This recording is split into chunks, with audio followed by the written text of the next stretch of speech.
Al-hadis mudillatun illa lil fuqaha. Hadis itu secara teks sangat membahayakan, kecuali bagi para ahli fikih.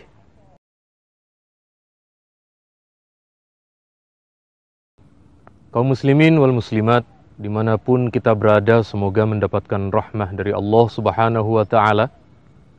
Kali ini kita akan membahas tentang bagi seorang sosok manusia biasa yang kemudian mengambil peran dalam ilmu hadis, dalam masalah ijtihad dengan hadis. Kenapa?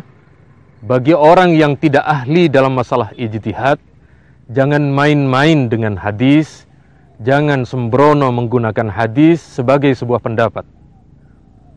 Kita melihat di dalam agama kita ada beberapa ilmu, cabang ilmu kita sangat luas. Misalnya ilmu hadis itu, Imam Abu Hanifah misalnya, beliau pernah berkumpul dengan kawannya bernama Al-A'mash. A'mash itu seorang perawi hadis. Suatu ketika, A'mash kedatangan tamu. Tamunya ini dia bertanya kepada A'mash tentang sebuah hukum. Ketika bertanya, A'mash tidak bisa menjawab. Lalu di sisinya ada kawannya bernama Abu Hanifah. Kemudian beliau katakan, "Wahai Abu Hanifah, jawablah pertanyaan orang ini." Setelah itu Abu Hanifah menjawab dengan sebuah hukum. Lalu A'mash ini bertanya, "Min aina qulta hadza?" Abu Hanifah, dari mana kamu menampilkan pendapat ini? Abu Hanifah menjawab, "Minal hadis allazi haddatsanah." Ini hadis saya peroleh dari kamu. Maka beliau mengatakan, A'mash ini berkata, "Al-fuqaha atau antumul atibba wa nahnu sayadilah."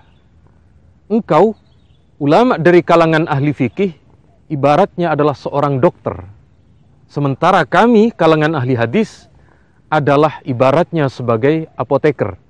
Orang yang menyediakan obat dalam bentuk kelayakan, dalam bentuk dosis, dan lain sebagainya. Jadi sekali lagi, ulama-ulama kita dahulu, orang yang menjadi ahli hadis tidak sembrono menggunakan sebuah hadis. Orang-orang yang kemudian di bidang masalah ilmu fikih, dia pun juga berhati-hati ketika menggunakan sebuah hadis berkenaan dengan status hadisnya. Bahkan Imam Ahmad bin Hanbal, beliau diriwayatkan oleh Ibnu Asakir dalam kitabnya Tarikh Dimashq, bahwa Imam Ahmad berkata, "Kanal fuqaha atibba." Ulama-ulama ahli fikih itu ibaratnya adalah seorang dokter. Kemudian wal muhadditsun as-sayadilah. Orang-orang yang ahli di bidang hadis adalah ibaratnya seperti tukang obat, apoteker. Falamma jaa asy-Syafi'i, ketika Imam Syafi'i datang, kana tabiban saydalaniyan. Beliau ini ya ahli fikih, ahli dokter, dia juga ahli hadis ataupun sebagai apoteker. Jadi sekali lagi, zaman kita ulama dahulu, mereka tidak sembrono. Mereka tidak gampangan, mereka tidak semaunya sendiri dalam menggunakan hadis untuk kemudian menelorkan sebuah hukum darinya.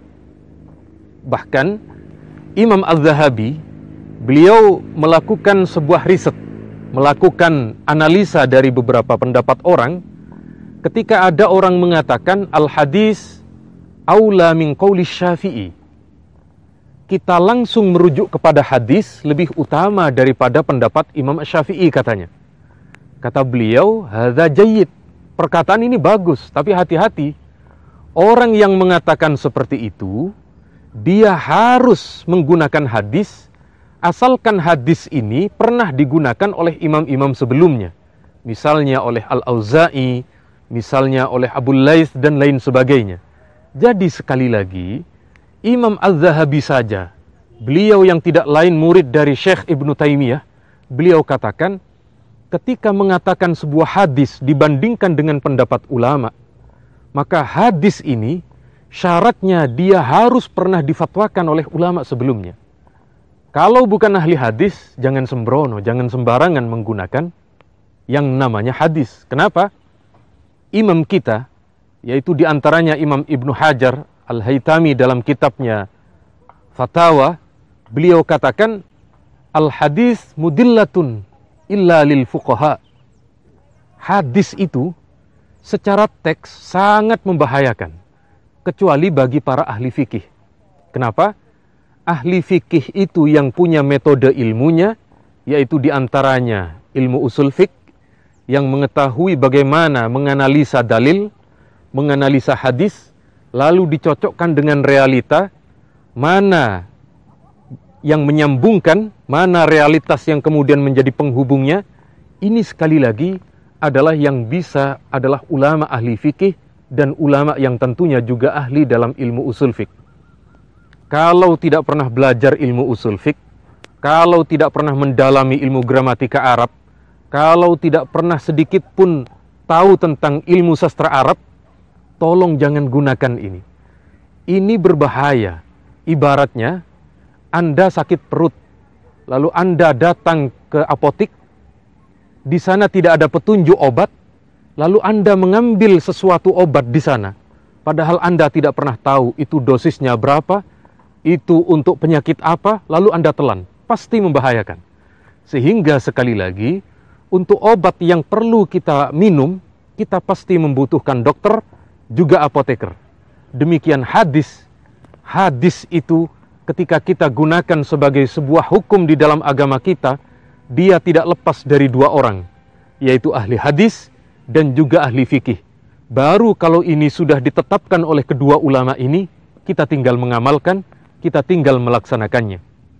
Oleh karenanya, tolong pertimbangkan kembali, tolong hati-hati lagi dengan ucapan-ucapan yang sembrono di antara kita. Langsung merujuk ke Quran hadis. Padahal yang dirujuk itu adalah Quran terjemah dan hadis terjemah. Kita tidak pernah bisa menengok bagaimana rumitnya ulama-ulama yang mensyarah hadis, yang memberi penjelasan hadis secara gamblang, secara lebar, secara mendalam dan luar biasa. Oleh karenanya, tepat bagi ulama-ulama kita yang sangat ekstra hati-hati dalam menggunakan dalil hadis, sebab ini bukan ilmu sembarangan kalau hanya sekedar bisa membaca. Oleh karenanya, umat Islam dimanapun kita berada, bagaimanapun cara kita memahami hadis, kita harus merujuk kepada para pakarnya, yaitu ahli hadis dan juga ahli fikih. Dengan demikian, apa yang kita amalkan, ilmunya sesuai, kemudian juga fatwa dari ulamanya juga jelas, sehingga apa yang kita amalkan ini insya Allah diterima oleh Allah Subhanahu wa Ta'ala. Kaum muslimin wal muslimat, sekilas ini yang bisa saya sampaikan dan semoga ada manfaatnya bagi kita untuk mengamalkan kandungan yang terdapat dalam ilmu hadis yang sudah difatwakan oleh para ulama kita.